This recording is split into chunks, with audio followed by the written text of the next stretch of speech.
See a rainbow.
wish upon a star and wake up when those clouds are far behind me.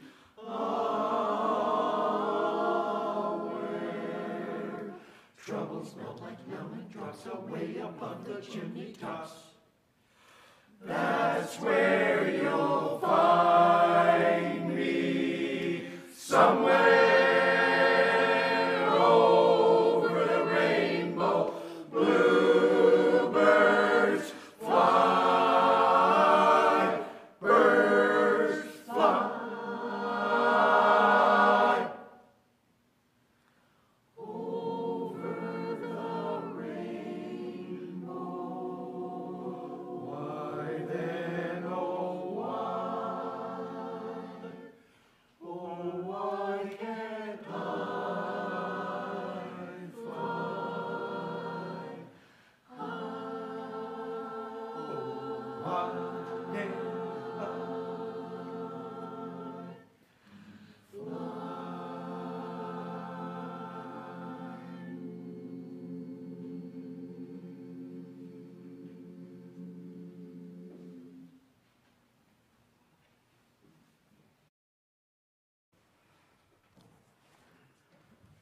Good afternoon.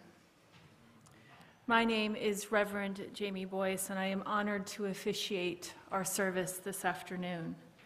Thank you to the DCAT Choir joining us from Toronto today and sharing the beautiful music that we know Margaret loved. Thank you. Welcome to friends and family gathered here in Hamilton, and to the many friends and family that are joining our service online as we celebrate the wonderful and magnificent life of Margaret MacFayden. Margaret was a lover of life, a devoted and faithful friend, and a woman full of adventure. Today is a day to grieve, a day to remember, and a day to discover comfort in memories and in the caring presence of family and friends. Today, we celebrate and give thanks for the life of Margaret MacFayden. We light our chalice, symbol of our Unitarian Universalist faith, with words from one of Margaret's most favorite poems. She shared this poem with me while she was in hospital near the end of her life. This poem brought her comfort, and it reminded her of some of her happiest memories. The spirit of this poem is one of liminality, of living between the earth and the sky, between the past and present, between birth and death. Margaret insisted that this poem open her celebration of life. I invite Myas, Nikolai, Lila, and Lily forward to light our chalice this afternoon as I share these words from Archibald Latman.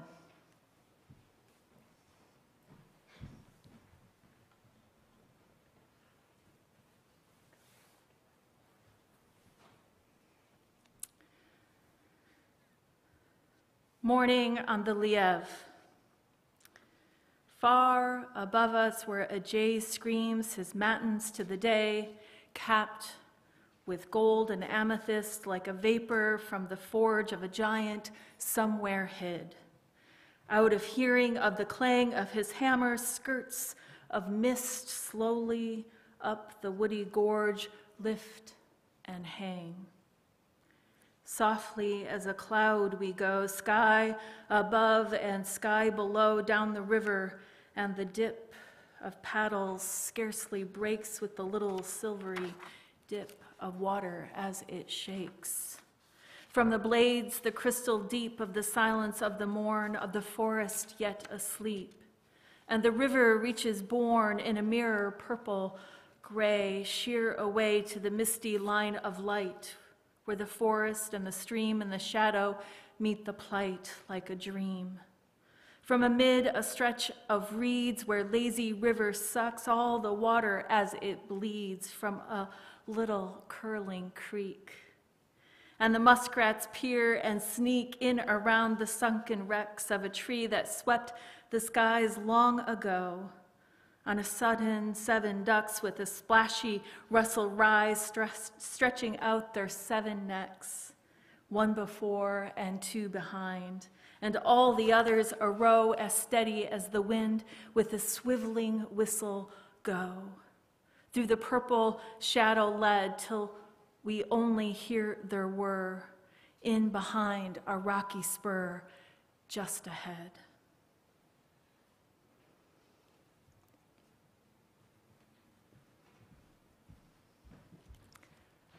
I invite Paul Hawkins to sing one of Margaret's most favorite songs, Bridge Over Troubled Water.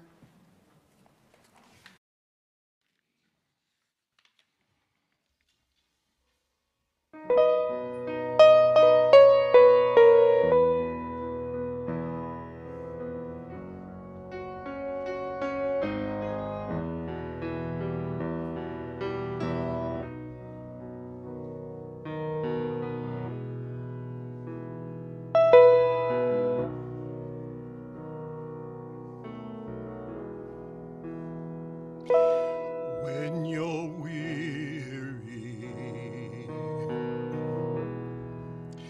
feeling small, when tears are in your eyes, I will dry them all.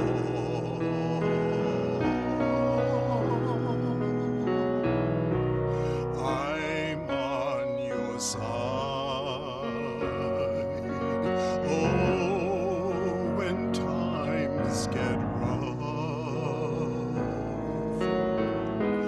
and friends just can't be found, like a bridge over troubled water, I will lay me down like a bridge over troubled water. I will lay me down.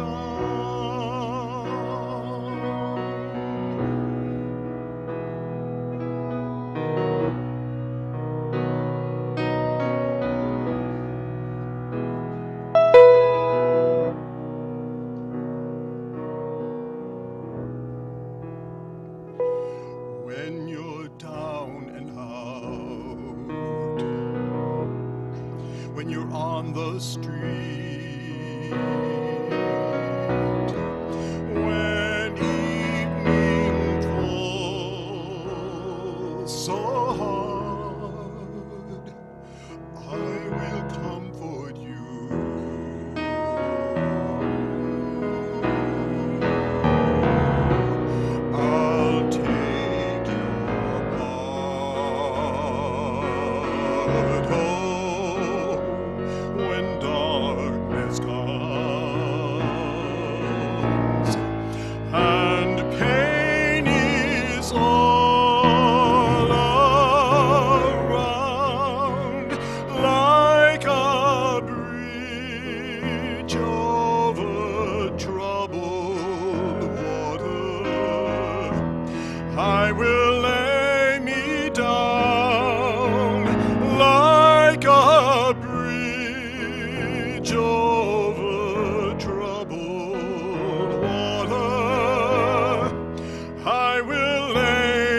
one silver girl.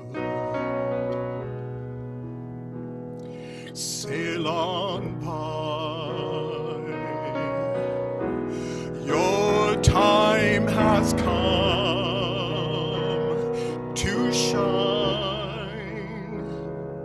All your dreams are on their way.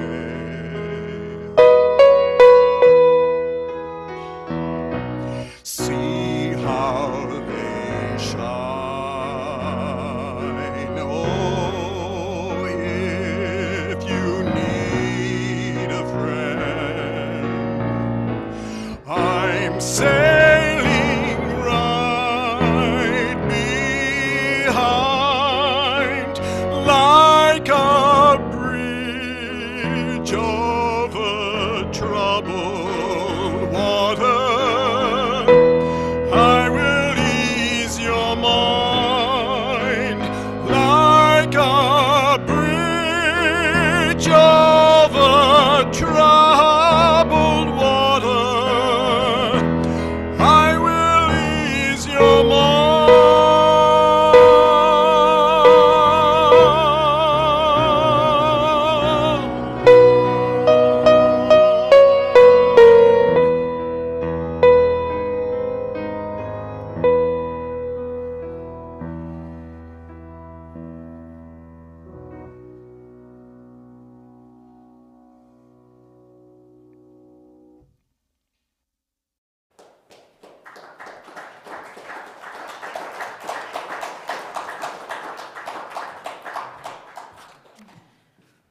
Margaret lived a long life, marked by an unyielding sense of adventure, a love of language and learning, a devotion to friends and family, and a reverence and appreciation for the natural world. She also had a phenomenal sense of style and a smile that lit up every room with her sly wit and bubbly joyfulness. Born in England, Margaret moved around a great deal as a child. Her memoir recounts over 12 residences before her family moved to Canada in 1953. Her young life in Canada recounts family holidays, exploring the beauty of the Canadian landscape. A family of campers, they traveled and explored, and Margaret made friends with the great outdoors. The landscapes, the land, the water, the people, and the critters. In her memoir, she recounts this story from her childhood. The first year we went to Algonquin Park, there were a lot of deer along the highway, mugging the motorists for handouts. We happened to have Christmas cake with us because Mother always made 2 so that we would have 1 for holidays. I can confidently report that our Christmas cake was a real winner. Such adventures and connection to nature, to family and animals would be themes in her life and her great passion. As a young woman, Margaret enrolled in McMaster University in the Library Sciences School, and she recounts this time as the lean years, in which she penny-pinched and learned how to economize along with her university roommate, Isabel. That year at McMaster was difficult and trying, but she persevered and went on to become a librarian, which is well suited to her. Margaret met her great love and life partner, Don, at the monthly Regional Librarian Information Services meeting, not the place you expect to meet the love of your life. He called her the next day, they went on a date and shared a thrilling kiss. And that began a 42-year partnership of love and adventure. In 1997, they began their world travels, enjoying nature, and Margaret documenting their adventures with her skilled photography. She was known for her excellent travel logs here at First Unitarian that she so generously shared. Her skilled reflections were enchanting and educational. She lured people into her world of appreciation and love for our beautiful planet. Her gift of storytelling was a ministry to our world. She brought her lyrical voice and love of language to a Monday group called, not surprisingly, perhaps informally, Mondays with Margaret. And this was just the most recent of her commitments to the congregation. Margaret served on many, many committees and teams, including, and this is just a few, the nominating committee, the adult religious education program, visitor and congregational engagement, social justice, and she served on the task force that crafted the congregation's current mission statement. She is with us still. It was here at the First Unitarian Church of Hamilton that Margaret made dear, dear friends, friends that are family. She was a devoted and caring friend, known for her bold and beautiful laugh that filled a room and her caring and sensitive attentiveness when needed. She was a bridge over troubled water. Margaret was a lover of life. She did not shy from the tenderness of friendship. In fact, she showed us all how to love more faithfully. One of Margaret's great loves was birds. She and Don had many birding adventures, and they would actually seek out bird encounters and offer bird walks as part of the congregation's fundraising auction.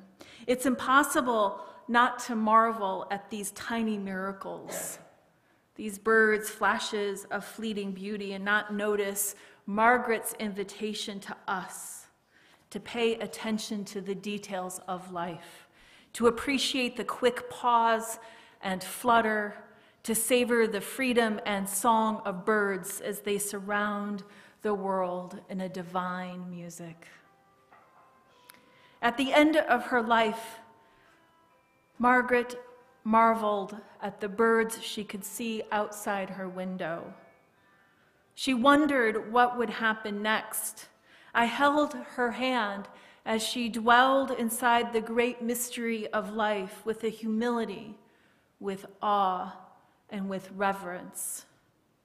She told me how much she loved her life, how much she loved being alive, how much she missed Don, and how much she loved her friends that were her family. And she told me about the birds and their beautiful songs. Margaret's life teaches us that poetry, kindness, and loyalty matter, that to love and care for people and the earth makes a difference in our world. May Margaret's family and friends find refuge in the knowledge that her legacy of love will never die, and that the legacy of her kindness is everlasting. As I was preparing this service, we invited friends of the congregation to share their reflections with us. And I have a very special reflection to share with you today. It's from one of Margaret's dearest friends, Irene Laurie, who is joining us online. Irene, thank you for this reflection. I hope to do it justice. Celebrating Margaret.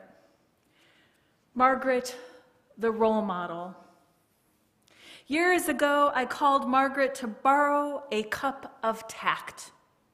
For Jane Austen fans, you'll recall that Lizzie in Jane in Pride and Prejudice, I felt like the impetuous Lizzie, while Margaret was very like the kind, loving Jane. Jane, always looking for the best in people, told Lizzie, you don't make allowance enough for differences of situation and temper. Always trying to learn from Margaret, I asked her how to get along with someone I found difficult.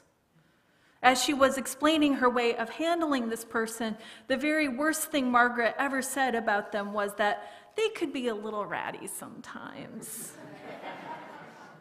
You can hear her say that. Margaret, the naturalist. I'll never forget finding a snake while Margaret, Myas, Nikolai, and I were in the garden. Margaret rushed over and taught the boys how to handle a snake so as not to alarm it. She also told them interesting facts about snakes as she was demonstrating. On our walks, Margaret always moved caterpillars out of harm's way. Margaret and Don traveled many places in the world to see and photograph and hear animals. Margaret shared these experiences with people through her fascinating travel logs here at the church for our whole family while we were at the cottage and with other groups. Birds by far had the strongest hold on Margaret's affections. When she was very young, she asked for a large book of birds and assured her parents that she indeed wanted it, and she read it all. She brought Lila a book that played bird sounds. Margaret taught me to listen as well as to look for birds. Once I asked how she could differentiate another songbird from the Carolina wren. Margaret replied firmly that although they were a bit similar, the wrens do it properly.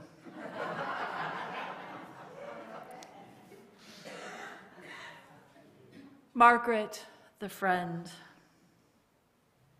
Having Margaret enjoy our company made me feel as if we had won the jackpot for friends.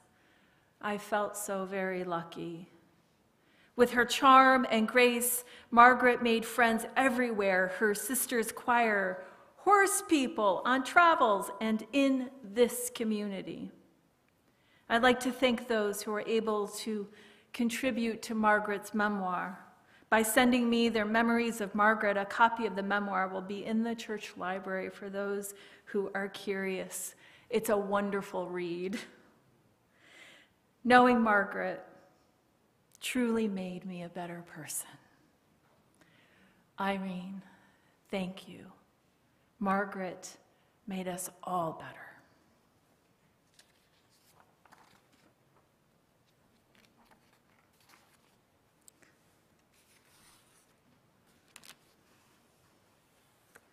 I'd like to invite Sandy Hale forward for a reflection from our choir today. Where would you like me to go? Here.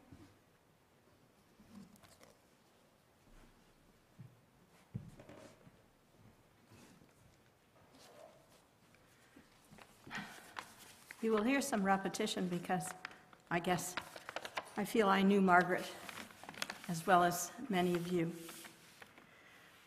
I've tried not to think of Margaret's passing as a loss, but instead as a stroke of luck that allowed my path in life to cross with hers. Margaret joined the DCAT chorus in 2017, but most of us got to know her before then through her sister Marion, who was a long-standing member of the chorus. While acting as caregiver for Marion after Marion's surgery, Margaret accompanied her to a couple of our rehearsals, and I guess she liked what she heard. She was keen enough to travel with us on a bus to Binghamton, New York, where the chorus joined other drum corps alumni for a weekend of music. I can recall Margaret taking such great delight in the drumming that she heard that weekend. Shortly after that trip, Margaret joined the chorus as a soprano. She would have been sitting just at this end of the front row. And began driving from Dundas, Ontario, to stay overnight with Marion in order to attend our weekly rehearsals in Toronto.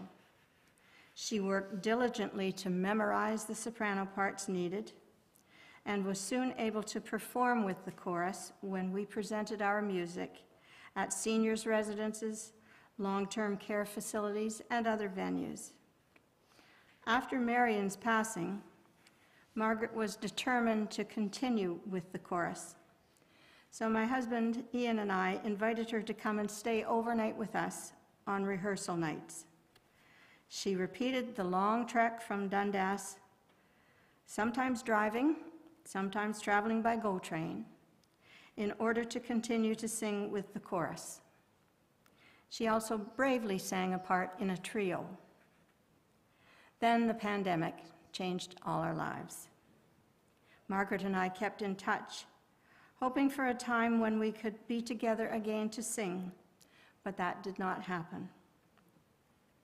Margaret was well-read, well-traveled, interesting, and interested in a wide variety of topics. We never ran out of things to chat about when she visited with Ian and I. Her enthusiasm for birding in particular was most welcome at our house. Ian and I are bird watchers. Margaret was a birder.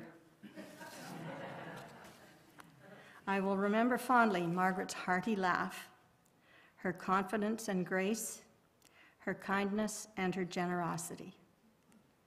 I will also remember that most of her visits to our house included introducing a new word into my vocabulary, mostly indirectly. After all, she had been a chief librarian for many years. For example, did you know that the hairy-nosed wombat is crepuscular? Margaret, I will do my best to continue to learn new words daily. As I said earlier, I feel fortunate that my pathway in life crossed with Margaret's. I too am a better person for having walked and sang with her for a while.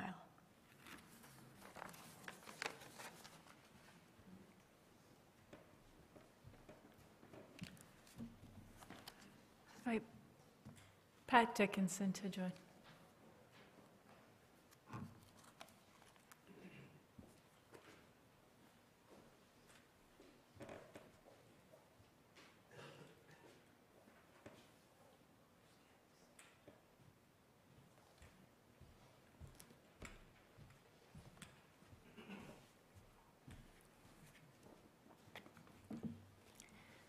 I didn't know Margaret perhaps as well as some people in the congregation did, but I have some profound memories of Margaret that I want to share with you. And one of those was the bird hikes that she and Don provided as part of the Fall Festival, because Roy and I often participated in them and thoroughly enjoyed them.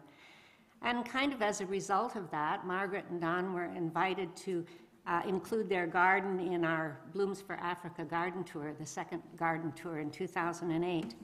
And when I was surveying her garden, the back garden, I was amazed at the number of bird feeders that she had. That was just amazing number of bird feeders. But I was a bit puzzled because there weren't any squirrel guards or any of those tricky squirrel-free bird feeders in her backyard. So I asked Margaret about that. I said, why don't you have any of the protection against the squirrels?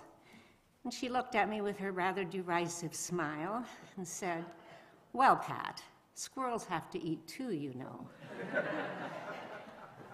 And that made me realize that for Margaret, feeding small birds and animals was not just a pleasant diversion, it was a responsibility. And then I also, Reverend Jamie has already mentioned that she had a role in the task force that developed our mission statement.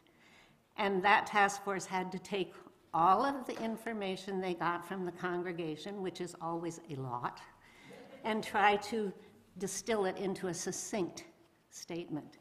Not an easy task to design a succinct statement to satisfy a congregation of Unitarians. Margaret and the task force were up to the task, and I remember Margaret specifically presenting that mission statement to the congregation.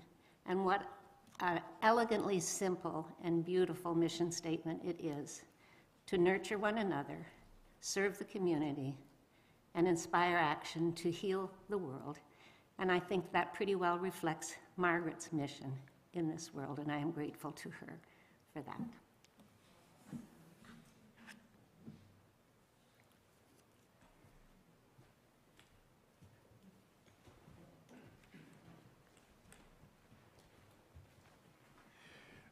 My name is Paul Hawkins, and my partner Roy Dahl and I began the chapter in our lives living here in Ontario in 2000. I was still traveling back and forth every other week because I still had my business in the US, and I would be here most every other Sunday, and I remember how welcoming Margaret and Don were here in the congregation. When I retired in 2008 and started living full-time here in Hamilton, I had time on my hands, and I was very quickly invited to be part of the spiritual care practices group that Margaret and Don had run for a number of years.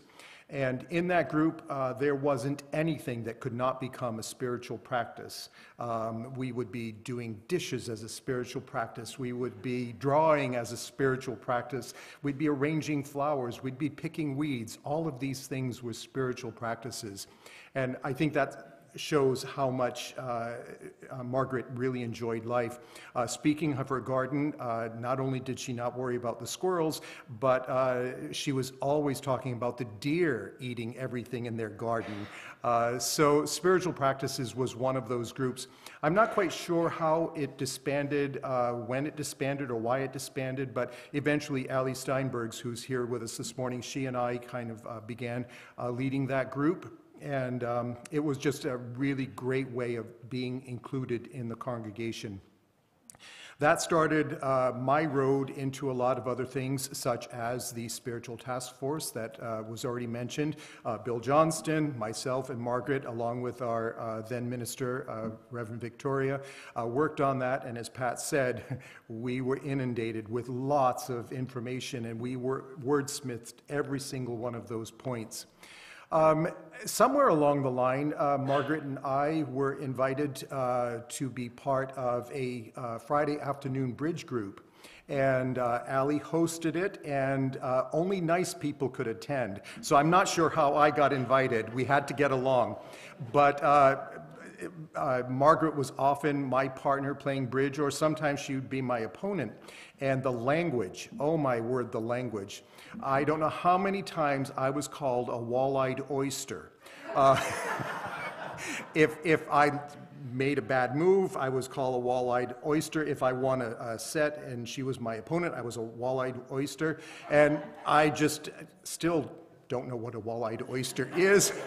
But the last thing that I remember about Margaret, too, she was a lover of nature, as we've heard, and she loved the changing of the seasons. Margaret regularly changed her fingernail polish according to the season. Now, she didn't go to a fancy salon. She did them on her own, and every nail was a different color, and it had a meaning. So I guess that could be the spiritual practice of nail polish. So anyway, Margaret, this song that I sang this morning, she is Sail On, Silver Girl. Your time has come. All your dreams are on their way.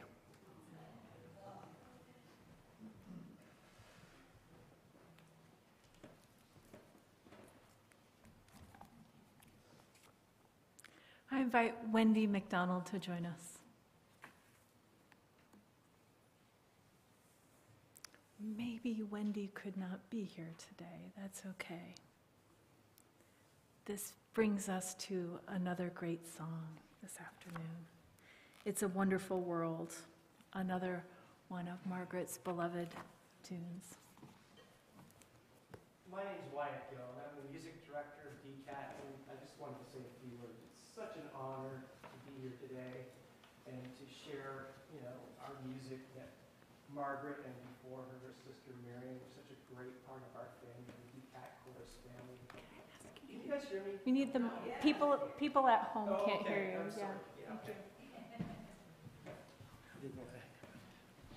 Hi, everyone, again. My name is Wyatt Gill. I'm the DCAT music director. DCAT, by the way, stands for the Drum Corps Alumni of Toronto, which also was mentioned earlier by Sandy. He did a great job of just talking a little bit about us and why we do what we do. Essentially, we're into our 30th year now of singing and performing in front of groups, mostly because we're a little bit too old to march and play on football fields anymore, most of us.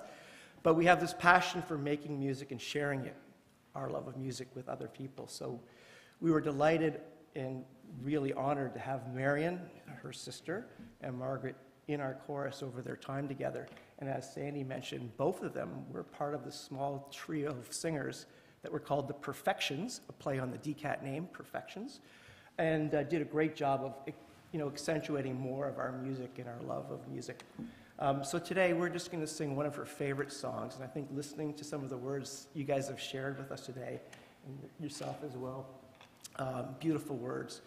She really did love this wonderful world, so we're going to sing What a Wonderful World.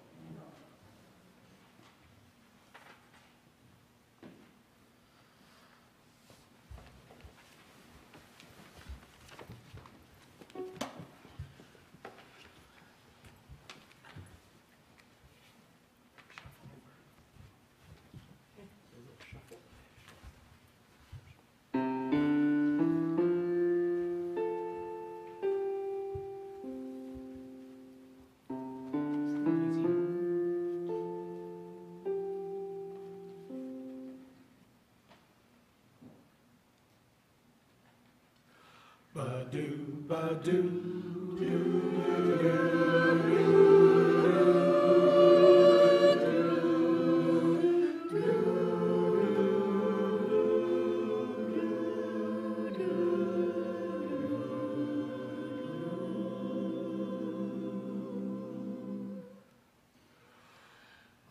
I see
so pretty in the sky are also on the faces of people going by. I see friends shaking hands saying, how do you do? They're really saying, I love you.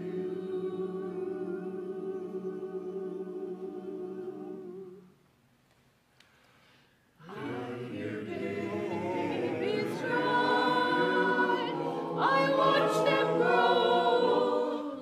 They'll learn much more than I'll ever know. And I think to myself, what a wonderful world. And I think to myself,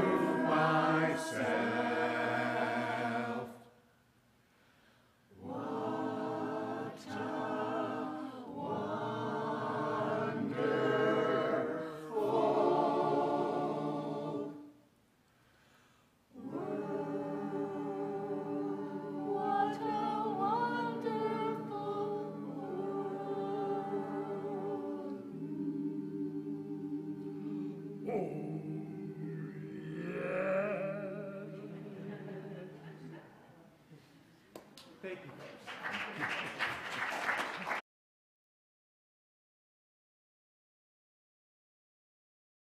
Margaret would have loved that. Absolutely. We're going to open our space today for a time of sharing. We have a microphone set up at the front of our sanctuary, and we will also have a microphone roaming for those who feel called to stay in their seat today. We ask, as you share a memory of Margaret, we ask that you be brief, knowing there are many of us here who would like to share something. If you need the microphone delivered to you, please wave your hand and the wonderful Gail will come to you. When you arrive at the microphone, please share your name so we all can say hello today.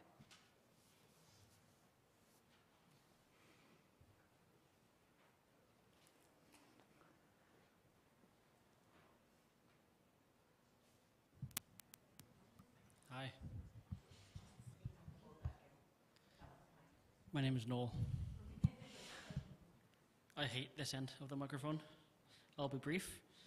I've often struggled with mortality and aging. It's a tough thing for me to deal with. And when I first met Margaret, I may have overlooked her as being some old, boring person. It didn't take her long to disillusion me of that, as when my mom also mentioned, I went out to her backyard and I found my kids chasing a snake, and I was like, no, I don't want to pick that up for you. But Margaret did. She picked up the snake, no hesitation, and it peed on her. Again, no hesitation. And she, as my mom mentioned, explained to the kids what the snake was doing, how it worked. And it was at that moment that I realized that there's a lot that she has to offer, a lot that she has to teach, and that I might just have hopes of also being cool when I'm old. So I thank her for her lessons to me and to my children. She will be missed.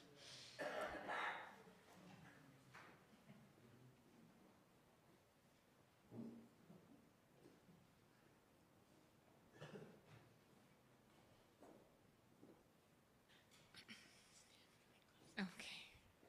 Hi, everyone. My name is Jenny. I'm feeling very sad. I know that all of you had very happy notes to say. I'll do my very best. My name is Jenny. I'm here today as a very grateful member of Clan Laurie Joyce, a family headed by the one and only Irene Laurie. This was a family membership that Margaret and I both were fortunate enough to share for nearly a decade. And in this, Margaret and I were kin. In fact, Margaret and I shared another membership too. We were orphans, in so much as neither of us had any blood relatives of our own, a fact that bonded me to her immediately. And in this, Margaret and I were kindred. I am confident that I loved Margaret far more than she loved me. A bit tongue-in-cheek, I know that she loved me very much and often told me so. What I think I mean to say is that I loved Margaret much more singularly than she loved me, because she loved a great many people. And if you're hearing my voice right now, I hope that you would take one brief, quiet moment to remember that you were deeply loved by Margaret.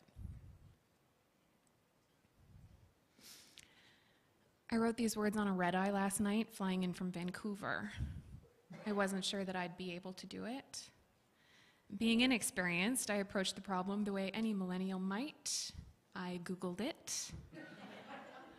Google informed me that to appropriately eulogize someone in 5 to 7 minutes time, one should first contextualize the relationship. So, check. Then, list their most notable qualities and accomplishments. In Margaret's case, I don't think we have that kind of time. Finally, describe what they meant to you succinctly in a way that doesn't make people feel too sad or uncomfortable. Believe me when I tell you that I was woefully unsuccessful in this endeavor. So instead, I'd like to share with you a couple of things that Margaret taught me. Margaret taught me marvelous much about birds. All creatures great and small, actually. And countries, and people, and adventures. She whimsically fed my curiosity and my intrepidness. Margaret taught me that a woman's voice could be heard, and that the right cadence and inflection helps this along. She taught me to be brave with my words and have faith in my voice. Margaret taught me what it meant to bring your best self to the table, ever polished and radiant, generous, engaging, funny, light, without ego, and an enormous amount of class. So easy to love. Margaret also taught me not to take myself too seriously, or at least she tried to teach me this. I do not think I consider myself a spiritual person, but were I, I'd pray for the following. I'd pray that Margaret's legs would be still and that she could finally sleep soundly. I pray that her mind would be clear, her heart would be full, and her voice would be heard. Such a beautiful voice it was. I'd pray that she be reunited with those she loved most, her parents, her sister, her husband. And I would pray to see her again someday. I am not a spiritual person, so I will simply state that I loved her very, very dearly. I will do my part to honor her by thinking of her often and by telling stories of her when I can. I will miss her always. I'm grateful to the Laurie Joyce family, especially Aaron, in innumerable measure for so many things, namely for bringing Margaret into my life. And I'm grateful for the privilege I was given of being the last person to hold Margaret, kneeling into the wet earth to place her urn into the ground, to whisper goodbye to Margaret, my kin, a memory I will cherish. The last time I saw Margaret was at a family gathering shortly before she passed. And at this point, we had confirmed the prognosis. We were all slowly resigning ourselves to the inevitable yet unfathomable reality that someday, very soon, Margaret's body would fail her, and she would no longer be here with us. This memory is very clear to me because I wrote it down so as never to forget it. I wrote, and I half hugged, half held her while I cried, tucked as small and as tightly as I could behind her back in the armchair to hide my face and muffle my sounds from the others. She half hugged, half held me back. She turned towards me. I'm a wreck. And her eyes welled up. She put her hand to my head and stroked my hair a little, and she said, "You sweet girl. You're beautiful inside and out. Don't you worry. Never mind, never mind." Margaret, I will do my very best.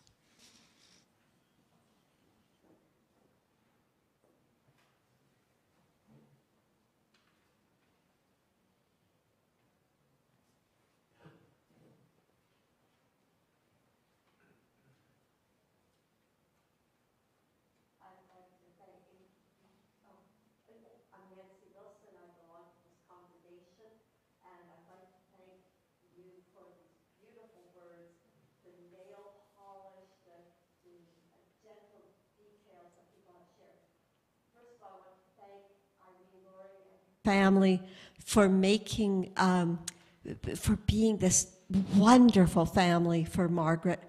It's given me so much comfort over the years, like a deep, deep, warm comfort.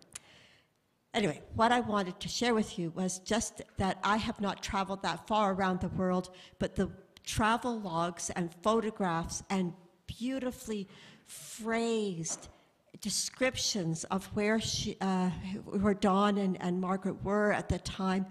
I feel like I've traveled the world as in a dream of connection and beauty, and I want to thank Margaret for that.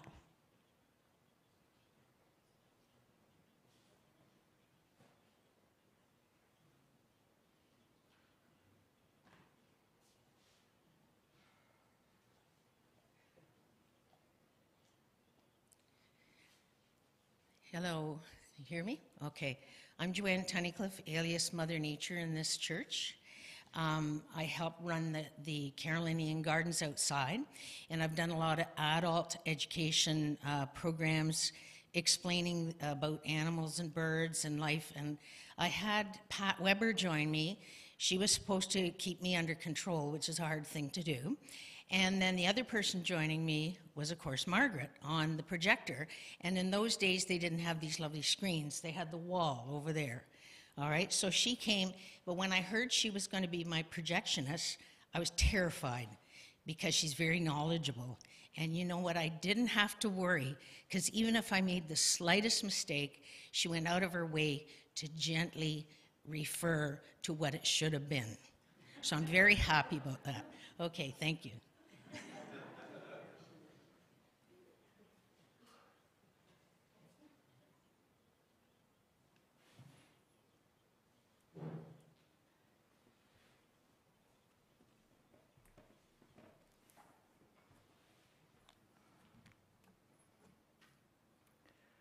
Let us turn our hearts and minds to a time of reflection. As we remember the life and legacy of Margaret MacFayden, remember the way that she changed us, the way that she changed the world.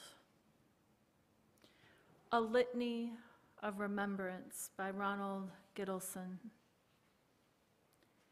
In the rising of the sun and in its going down, we remember them. In the blowing of the wind and in the chill of winter, we remember them.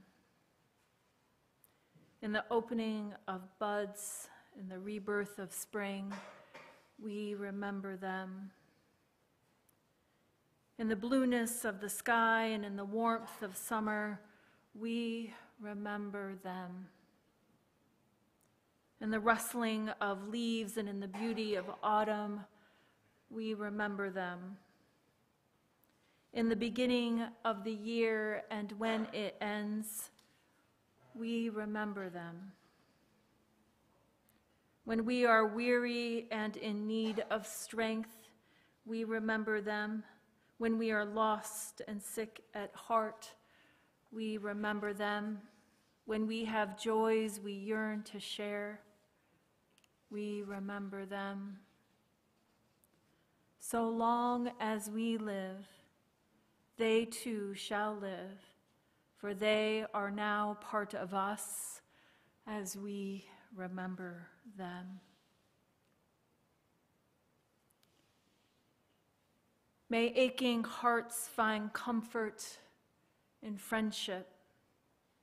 May sorrow be met with gratitude, and may Margaret's memory be a blessing to us all. Amen, and blessed be. Please join us for a song of meditation, one that Margaret chose for us today. It's number 95 in your gray hymnal. It's called More Love Somewhere.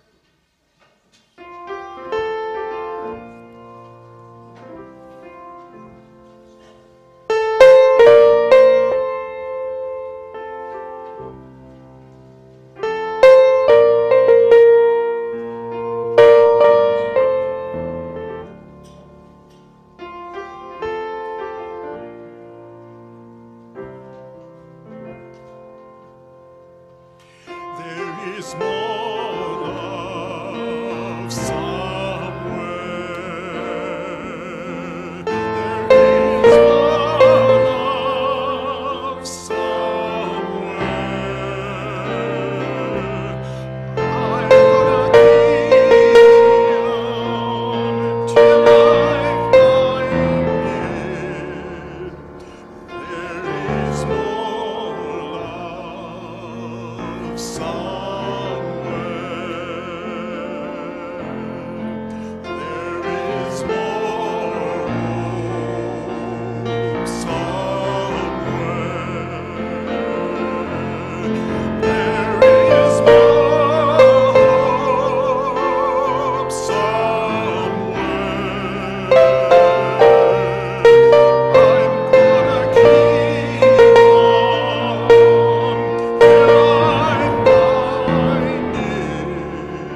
Margaret was brave and curious at the end of her life, a teacher of the way into the unknown, leading all of us there, reassuringly, leading us towards and through the majestic path between the earth and the sky.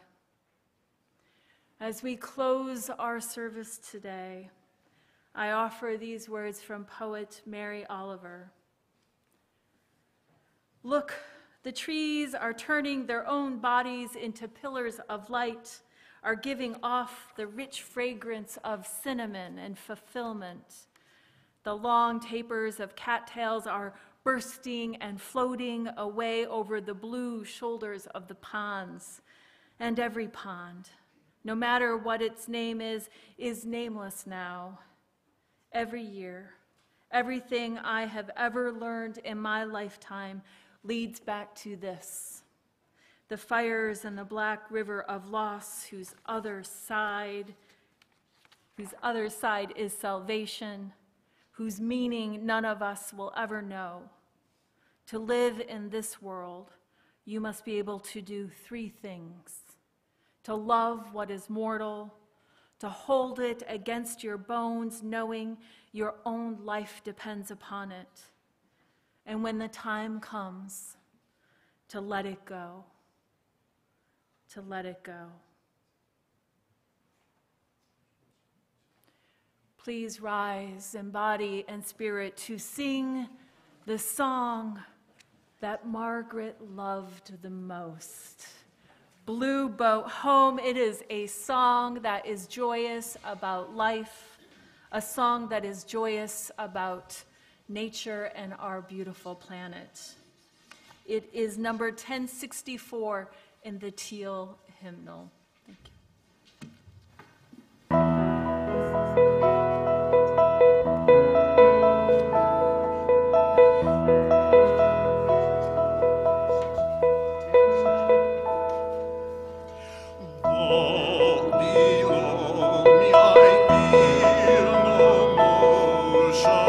Standing on the mountain plains, far away from the rolling ocean, still my dry land heart can say, I've been sailing all my life.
not the fire in our hearts or the light of love blazing in the world. May Margaret MacFayden's memory be a blessing and her legacy of love and friendship ripple into the world in acts of compassion, kindness, courage, and love. We bid you well, Margaret, and we know, we trust you heard our song today in your honor. Go in peace, beloveds, and be sure to stay for the chocolates after service.